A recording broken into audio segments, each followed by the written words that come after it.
back to another episode of Ed Talks, where we dive deep into the worlds of learning and development, navigating the ever-evolving landscape of education in today's dynamic world.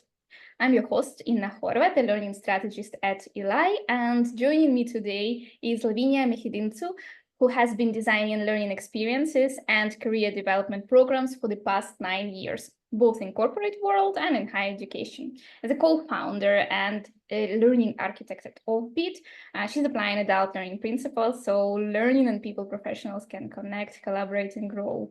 Hi, Lavinia. It's so great to see you. Hi, Ina. Thank you so much for having me. It's wonderful to be here, and I'm looking forward to the questions.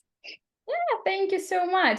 This is a very special episode for me because once you follow someone and you observe their content, you learn from them, and then you get a chance to communicate with them and ask the questions. It's fantastic. So today we'll address how L&D can drive organizational change amidst rapid tech advancement without falling for hype topics. We'll also explore how change is already happening, whether you want it or not, and discuss how L&D professionals can transition from order takers to strategic partners. So we usually start from rapid fire questions, and if you don't mind, let's start with them. Yes. Cool. So first things first, what book or resource can you recommend on L&D or education topics?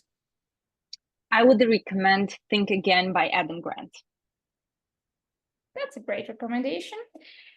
Who do you recommend to follow and invite to this podcast from L&D experts? I would recommend following Aki Fredrik. He talks a lot about AI in L&D in a very human way. That sounds great. Can you share a memorable failure or a setback in your L&D journey, and how did you overcome it? I love this question. Yes, I can. It was the time when I became an L&D manager. So I was basically promoted from an individual contributor to an L&D manager. And I was promoted because I was a very good L&D professional, not necessarily because I was such a good leader. And the first few months on the role were a mess. I've never done that before. I was not naturally a leader. And how I overcame that with therapy, and I would say with a lot of patience and an open mind. Wow. Thank you so much for this answer. And I love when it's so candid and honest. And the part about therapy is something that I didn't expect, to be honest, because usually we talk about courses, etc., etc. But once we talk about leadership, it's mostly within yourself, and I can totally relate to that. So I've had experience of my own, just like you did. So next one, what question must be asked on a job interview for L&D specialists? When was the last time you did something for the first time? I think it tells a lot about someone's desire and curiosity to learn something new, to experiment, to put themselves in the beginner's shoe, which I think is so important for L&D professionals. Yeah, sounds great. And last but not the least, if you had to give just one piece of advice to someone who's just starting their career in L&D, what would that be? This will be very counterintuitive, but I would say explore the world outside of L&D, learn about behavioral science, about neuroscience, about systems thinking, product marketing. Just go ahead and explore as much as you can, things that are not necessarily related to L&D, because they will help you tremendously.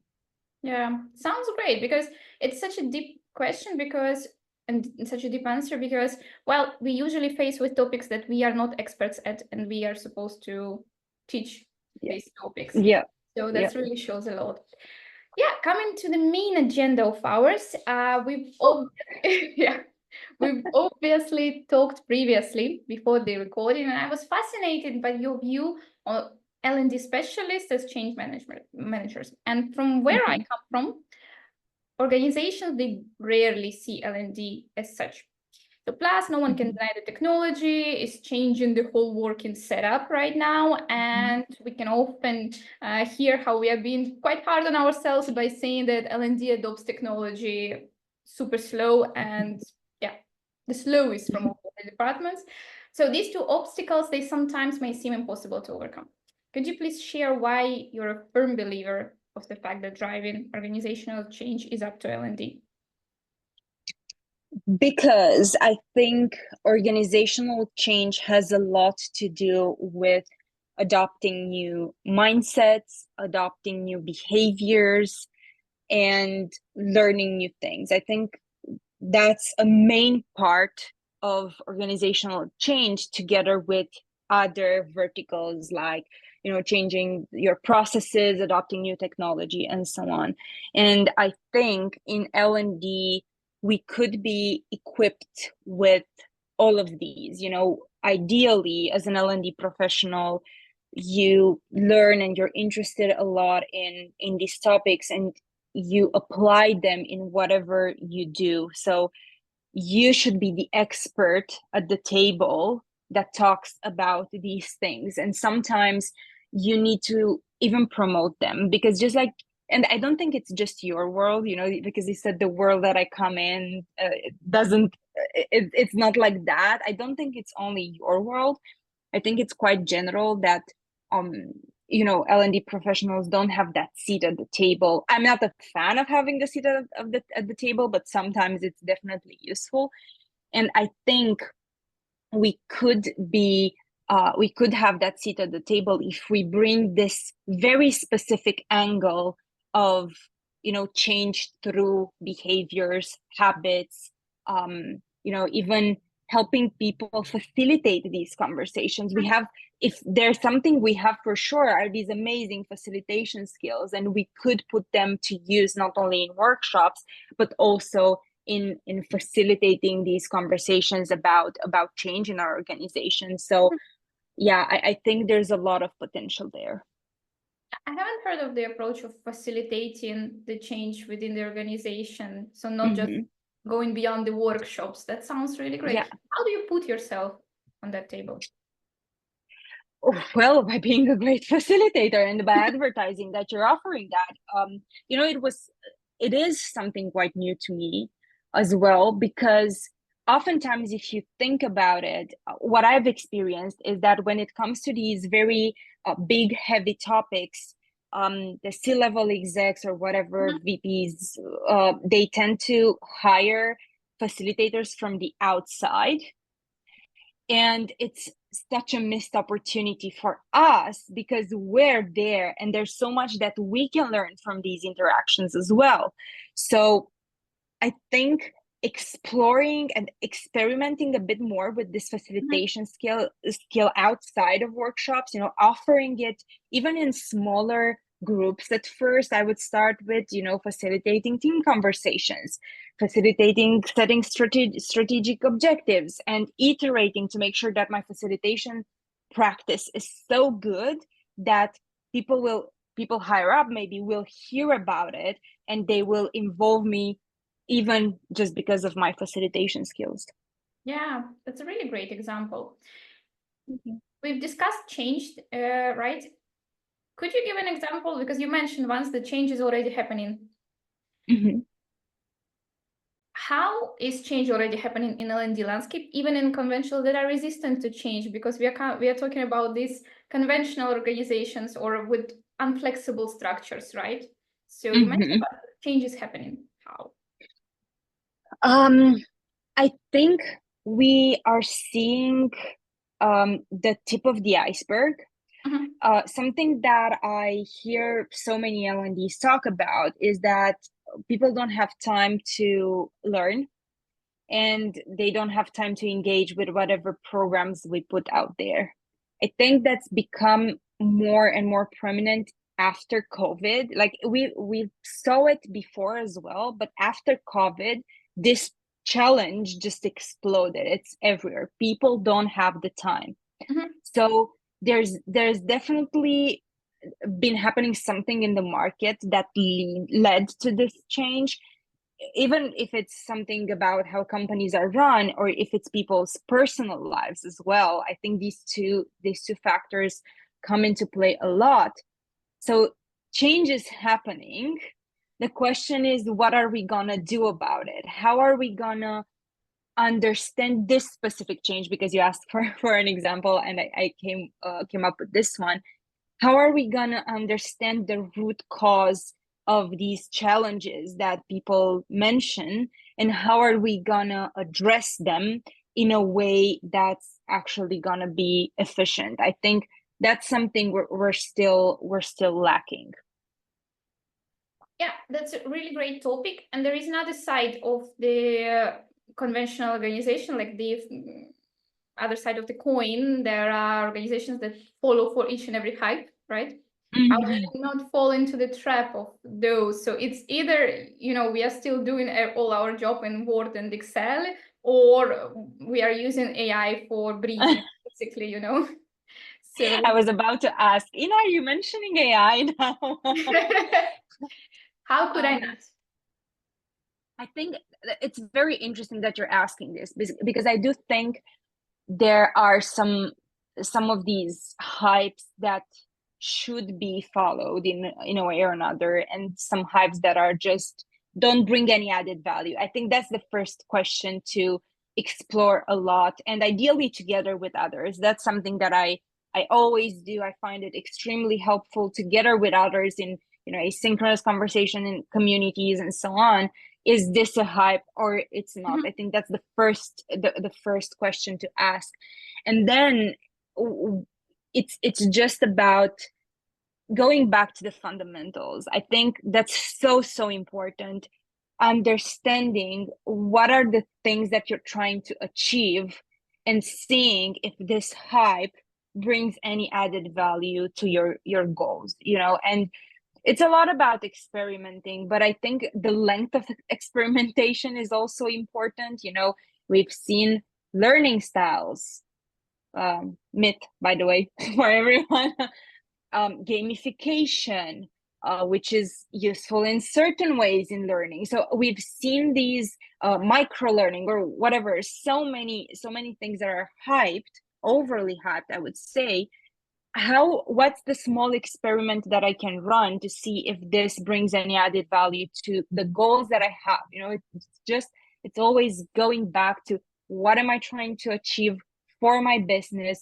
It's not about what I'm trying to achieve with my learning program. It's about the business.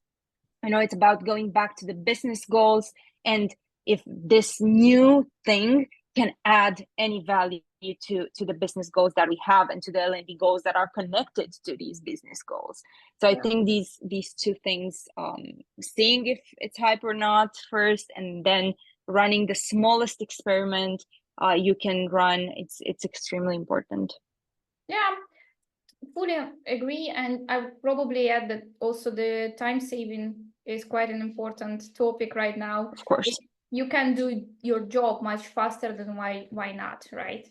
There is also another question of security, etc. But that's a whole other conversation, and let's not get into that. But I was thinking again about like me a couple of years ago when I was in a conventional organization, and there, well, you're so overwhelmed with tasks, and with tasks that might be your job, might not necessarily be your job, and usually you're not thinking in a broader picture, right? You're not thinking of the business goal that you're trying to solve. You need to do your job, and you need to do it fast because, well, you're usually overwhelmed. So how in these kind of situations, where a change has already happening, but maybe not noticeably yet, how can L&D professionals transition from order takers to strategic partners? Oh, that's such a hard question. Because I completely understand the context you are describing.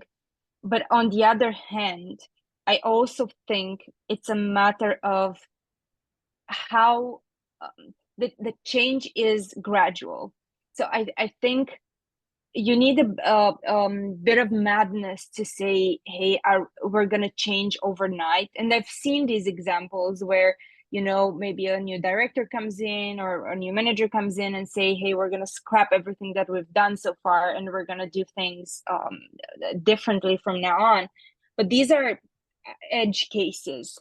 I think you should look at your transition in a progressive manner. And I think that the first thing that you need to do it's so interesting because I've been talking so much about identity as an L&D professional, which I think it's so important. Your internal identity. What are you telling yourself when you're doing your job? Are you telling yourself, I am an L&D who can impact those organizational goals? Or are you telling yourself, hey, I can't do that. I'm just, sending calendar invites. I'm just writing emails. I'm just doing that and that. And I think sometimes having the space to rethink that internal identity is so important. It's similar, and I think I heard this in a podcast from Huberman. I'm a big fan of his thinking, Andrew Huberman. He says that when you start a new habit like running or cooking, one of the best things that you can do for yourself is change your internal monologue and say, I am the person who cooks. I am a person who runs, and so on. And I think it's very similar in this case. So that's one thing. And then it's so much about understanding the business. It's about understanding, how to read a profit and loss statement, how to, what marketing campaigns are run by your colleagues. What do the business cares about? What are your revenue streams, your cost lines? All of these technicalities that are very business development driven, but they can be so impactful once you understand as an L&D professional, because it's going to be easier for you to link the things that you're doing to the business goals. And secondly, it's going to be easier for you to say no, because when you know that these are the top priorities of the company and someone just comes in and asks you for something that's extremely random, like it happened to me before, photography classes and so on, it's easier for me to say no. So yeah, I think switching your identity, understanding what does it mean for you to be a strategic partner, and then taking these small steps of acquiring these skills, it's extremely important. And again, I would highlight that this is a long-term change. It's not a fast one in any way. Yes. I've once been at the Offbeat event, and it's been quite a while. I'm not sure what the topic was. I'm not sure who was the speaker. I'm sorry for that, but there was one thing that is carved deep into my memory. The speaker wasn't from L&D, and he mentioned the term, and you just asked, "What's that?"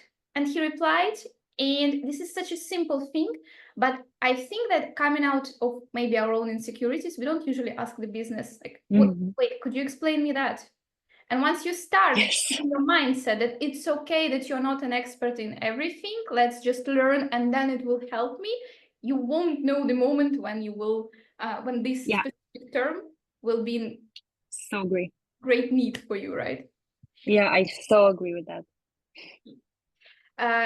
So speaking of stakeholders, just to sum up this conversation, how could you show the value of L&D initiatives once you've done all this change, once you want to contribute more and in a different level, right? So how can you demonstrate the value after that? I would say, firstly, it's very important to see what kind of organization you're in. If you're in a very data-driven organization, and when I say data, I talk mainly about, quantitative metrics, you should look at data. And someone asked me once, okay, what if I don't have the data? Well, spend the time to gather the data. And it's going to be a very tough process. We've gone through in my previous organization, we had to set up a people analytics team from scratch. And I know how hard that is. Like, it took 4 years for us to actually look at that data and trust it as well. So I think it's very, very important to focus on gathering it. And then another question is going to be, but that's not my job. Well, your job is to provide value, if you think about it, and to show that you're providing value. So looking at data is also your job, and gathering that data. So I think if you're in a very data-driven organization, you should be looking at data. And you can start with data that's closer to you. And I usually recommend people to start looking at people data. I think that's way closer to our, our world, looking at retention, looking at engagement surveys, and what people mention about learning in different facets, about collaboration, looking at that close data and trying to show your stakeholders that you have that mindset of, okay, we had an assumption, look at what data said, we tested something, we improved it or not, and so on. That's going to open doors for you to gather data that are outside of L&D as well, but of people as well. But yeah, if you have zero access to things that are outside of the people department, just start with your people department. I think that's also very important. And secondly, if you're in a more balanced organization, which honestly it's so rare these days, still look at data, but look at quantitative plus qualitative. I think storytelling, it's such a powerful way to show our impact in L&D, and we're not doing it enough. We're not telling enough of the stories that are, people that have gone through internal transfers, or people that were promoted, people that were X, Y, or Z successful because we did something in L&D.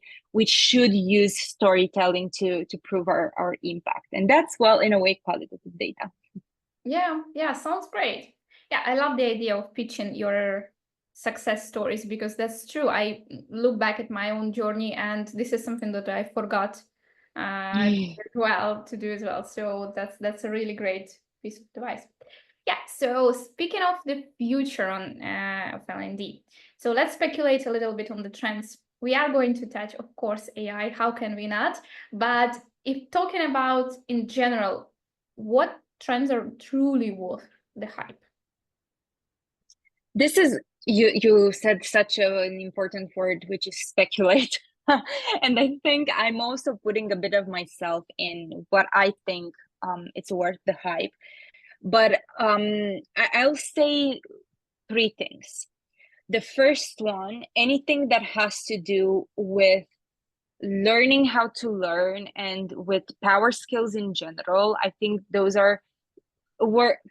we always said they're important, but I think they're becoming critical. Like, as time goes by, if we do not focus on collaboration, on, again, learning how to learn, on critical thinking, on all of these things, chances are that we're going to become a bit of robots ourselves. And we can't even imagine how that will turn out. I recommend people watching Dune. I think that's such a good depiction of how the future might look.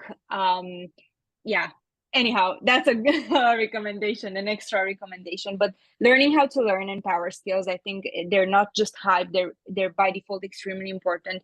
The second thing, as a learning method, I think social learning, it's so important, especially in an era where we're focusing on, where we're using so much technology to do our jobs. We tend to become separated and to lose that power of knowledge sharing. So intentional social learning, I think, should be something that we do more of. And finally, I will say AI. I don't think it's hyped. I think it's real. I think we should focus on experimenting with AI and learning more about it. Yeah, because there is a very simple answer to that. Some people say, well, VR and AR was the next big thing, and it didn't happen. Eventually, it didn't explode. But AI is truly showing results right now. So yeah, I think there's a difference. You mentioned AR, right? Sorry, yeah. Okay. There's a difference there, because AR was not as commercialized as AI is.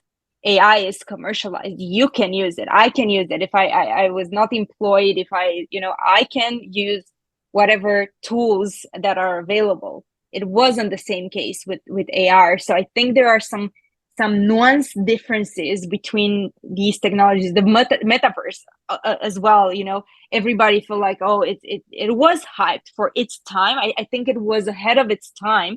It was hyped, but it's not the same with AI. So yeah. Yeah, well, there is a thought that VR didn't explore that much because all the job had to be manual, so human had to do that. But right now we have AI for that, so maybe we will see more of VR in the future. Yep. Yep. Yeah. Speaking of learning how to learn, it's a huge topic, and it's, I think, quite an important one, because very often we tend to, and it's very human nature, you stick to your world, right? And you don't often come outside because of many things, really objective ones. So it's very normal. The topic of train the trainer, educate the educator is such a vast, in my opinion, and especially for us, right? How do you practice what you preach? And how could L&D professionals prepare and adapt for developments in the field, technological, not technological? So how do you upskill yourself? Well, I think there are various layers here. I think you do need a bit of a nudge sometimes. And when I say nudge, I do not mean someone forcing you to learn. I for me, and again, it's very personal, is being in the right context. And being in the right context and being surrounded by people who talk about these things, who learn themselves about these things, because you want to belong, you will adopt some of their behaviors. You will start asking those questions. You will start experimenting, learning, and so on. So for me, again, going back to social learning, I think as an L&D, being part of a community, having a membership, whether it's local or global, it doesn't matter. I think that's such a good first step. And secondly, I think what community gives you is also a bit of courage to experiment, because especially, and I will go back to AI now, especially when it comes to AI, we are still in a moment where we can play around. It doesn't need to be serious. We just need to play around with it. We need to ask someone that GPT something, and they will answer something, and we will see how they react, and we will change it a bit, and so on. So I think social learning, joining communities, and then that will spark your curiosity about so many topics, and then small experimentation. I think it's very useful. Yeah, absolutely.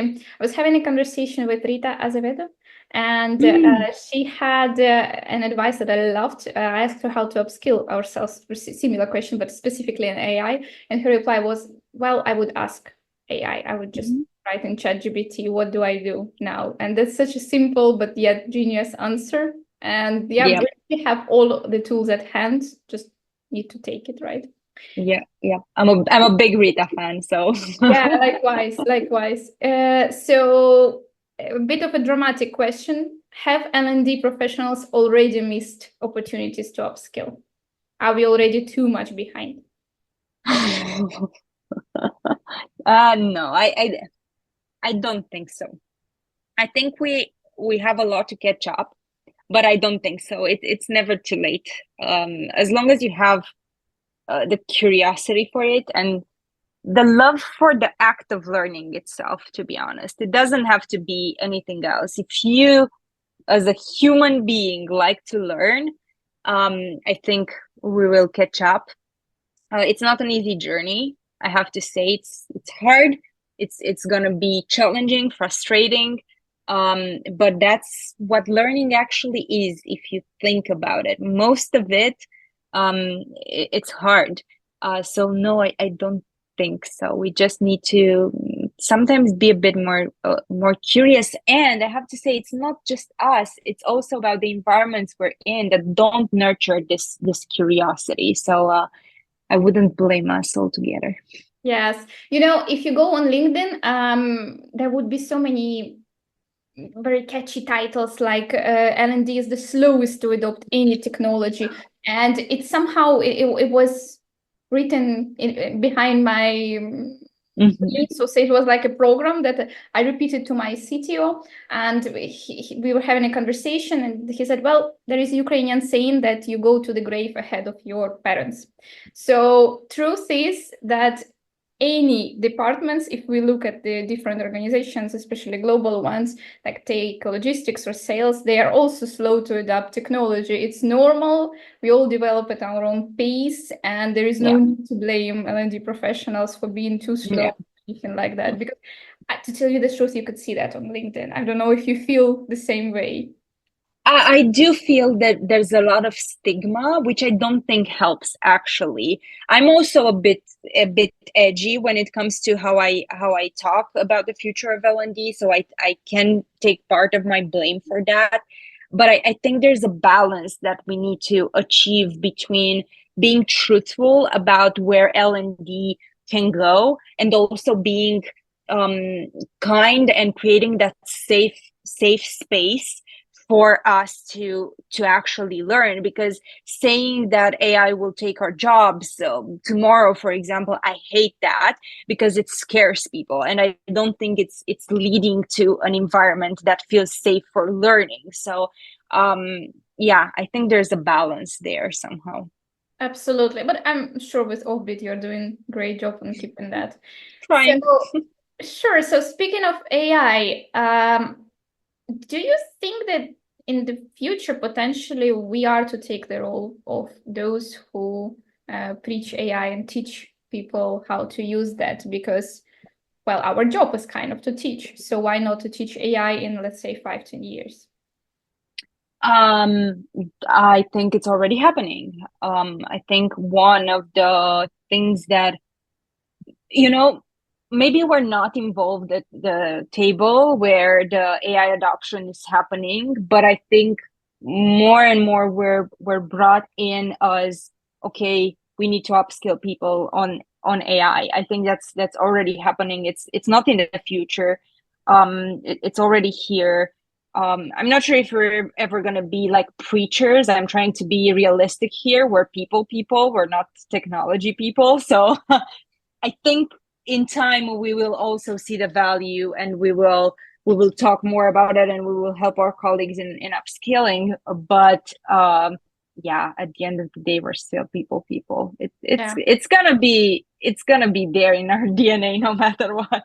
Yeah, but that's not the bad thing. I think in organizations there has to be more people. Yeah. Yeah, and last question. So we talked a lot about upskilling. Could you share some resources? Oh my God, so many. So Offbeat, how can I say?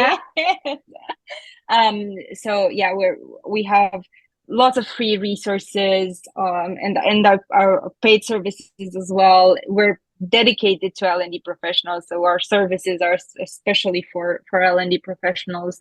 I would go as far as to say any membership that is dedicated to L&D professionals, it's useful as long as it's purchased for the right reason, which is to learn. So yeah, look for memberships, then follow people. I have such a strong conviction that seeing these role models, follow people like Lauren Waldman when it comes to neuroscience, Sam Salzer when it comes to behavioral science, Rita Azevedo when it comes to AI, or Ross Stevenson or Aki Frederick, which I already mentioned.